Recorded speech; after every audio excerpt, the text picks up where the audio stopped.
የስፔን እና የማንቸስተር ሲቲ መሃል ሜዳ ተጫዋች ሮድሪጎ ሄርናንዴዝ ካስካንቴ በእግር ኳስ ልዩ ስፍራ ተቀላቀለ። የማንቸስተር ሲቲ መሃል ሜዳ ተጫዋች ሮድሪጎ ሄርናንዴዝ ካስካንቴ በእግር ኳስ ሰባተኛው ልዩ ስፍራ ተጫዋች ሆኗል። ተከታተሉኝ። የስፔን እና የማንቸስተር ሲቲ አማካይ ሮድሪ በእግር ኳስ ታሪክ ታላቅ ስኬት ካስመዘገቡ ተጫዋቾች ተርታ ተቀላቅለዋል።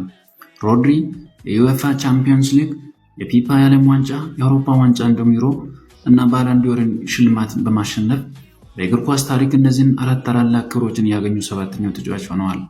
ከሮድሪ በፊት ይህን ስኬት ያሳኩት ፍራንስ ቤከንባወር፣ ገርድ ሙለር፣ ዚነዲን ዚዳን፣ ሪቫልዶ፣ ሮናልዲኒዮ ጎቾ እና ሊዮኔል ሜሲ ነበሩ። በጨዋታ ሜዳ ላይ በሚያሳየው ብልህነትና በኳስ ቁጥጥርና በቡድኑ ስኬት ውስጥ በሚያበረክተው ከፍተኛ አስተዋጽኦ ሮድሪ በዘመናዊ እግር ኳስ ከምርጥ አማካዮች አንዱ መሆኑን በድጋሚ ያረጋግጧል። ፕላስ ምልክትና ልብ ቅርጿን በመንካት ቤተሰብ ሁሉ አመሰግናለሁ።